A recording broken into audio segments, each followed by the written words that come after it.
Welcome back to Crack Attack. I recently did a very long video covering 4 different Tales from the Crypt episodes. Unfortunately, my worst enemy, the algorithm, decided not to promote it, and subsequently it flopped. So that was a complete waste of 4 episodes. Maybe it was the horrendous title, or maybe it was the even more horrendous thumbnail. I don't know, it doesn't matter anymore. All that matters is that I've been pulling each of those 4 episodes out of that video and giving them their own video. And now it's time for House of Horror.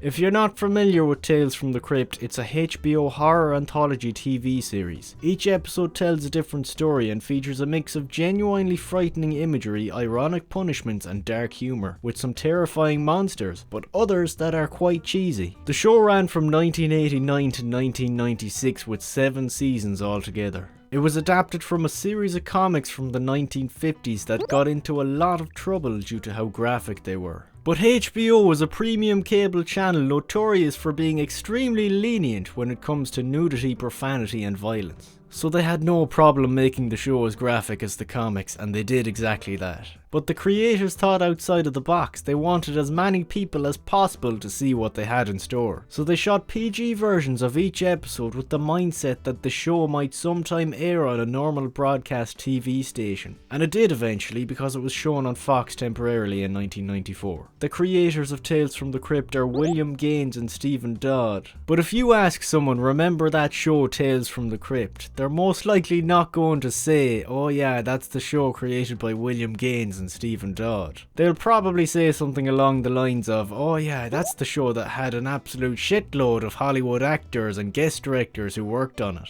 Because everyone wanted to be a part of this show. Since Tales from the Crypt was so big back in the day, they kept the momentum going by making 3 spin-off movies based on it, a game show with the Crypt Keeper as the host that aired on CBS on Saturday mornings, and even a kids cartoon called Tales from the Crypt Keeper. Enough about the show in general, let's talk about House of Horror. It's the 7th episode of season 5 of Tales from the Crypt, and it's based on the original story House of Horror from the EC comic book Haunt of Fear. Anyways, I have one fun fact for you just before I start the episode. The haunted house in this episode was actually reused for the Dan Aykroyd movie featuring Chevy Chase, John Candy and Demi Moore called Nothing But Trouble. That movie may have rubbish ratings, but I'm sure if you've seen it, you can agree with me when I tell you that it's got a pretty good set. Now I have nothing more to say, nothing but trouble, you know. So let's just get into the episode. The Crypt Keeper appears to be a judge, and he accuses us of watching too much Tales from the Crypt. Yeah, that's right you, stop watching so much Tales from the Crypt, okay? That has to be the first time that I've ever agreed with the Crypt Keeper. And then he opens up the book and begins the story, House of Horror. We're shown a bunch of college boys. The story actually centres on them, by the way. And they're dossing in their fraternity home. One of them is playing a video game and not watching where he's going. Nothing new here, we see that kind of thing every day nowadays. Reminds me of when Pokemon Go came out. People would just be mindlessly walking about the streets with their phone in their hands without watching where they're going, like this. Like, I'd even see people on their iPads. It was that mental, like this, just walking around.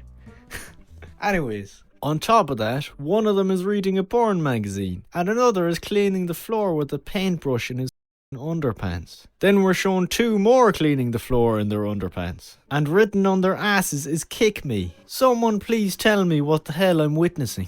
Get back to work before I paddle your asses. Apparently a bunch of slaves, and they're referred to as the 3 pledges. This one is Arling, the main one, this is Henderson, and he's Waters. The slaveholder is Les Wilton, and these are his brothers. He takes it a step further. You forgot to kiss the soles of my shoes. You know, if it was me at this stage, I'd have knocked this out. He'd be the one kissing the soles of my shoes, along with my ass. We discover that he has a wall of shame with a guy on it called D.D. DeWitt, who was a former slave of Les. But he couldn't take the torturing any longer, so he had a nervous breakdown. Straight off the bat, this is dark comedy. This idiot kisses his shoes instead of knocking him out like a real man.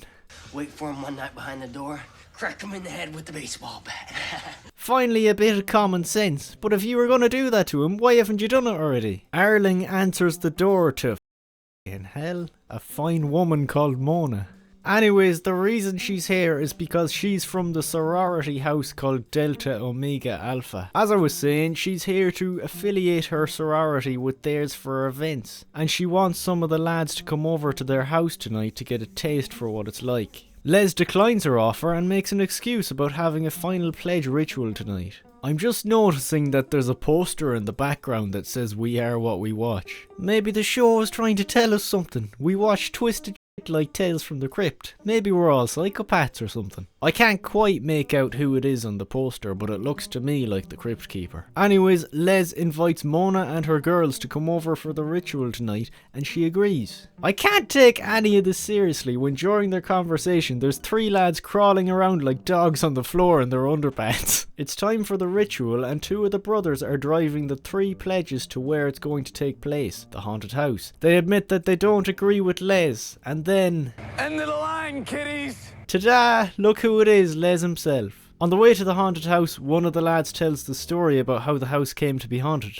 It was owned by a hermit who had a cough that could be heard from a mile away, and that's why it's called Coffer House. The corrupt mayor kicked the hermit out of the house to give the house to a fraternity. Then the hermit killed himself. To wrap it all up, 9 fraternity brothers were found murdered by an axe in the house. And who was it that killed them? A bloke in a cloak who was coughing loud enough that he could almost choke. I'm actually quite proud of that rhyme, I do have to say.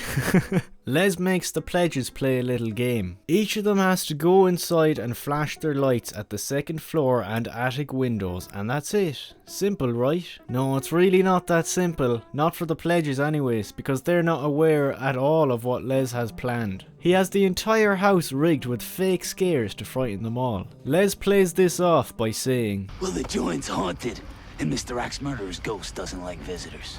Henderson is first. Off he goes inside the house. First he hears coughing from the speakers. Great coughing, Sparks. And then a fake dummy scares the living shit into him. He didn't kill me. If it was real, it wouldn't have happened so soon. Usually in haunted houses, the ghosts tend to play with you for a little bit before they actually come out, you know? Henderson gets to the 2nd floor window and flashes his light. But then... Jesus, that sounded like Henderson. Well, no shit, who else would it have been? The housemaid? Henderson is taking ages to get up to the attic, so they send Waters in after him. And then we see this in the window. It's up to you to decide whether that was real or just a dummy. Waters hears the coughing from the speaker, and then he puts his hand on the railing of the stairs, which isn't a very good idea, because now he has ketchup all over his hands.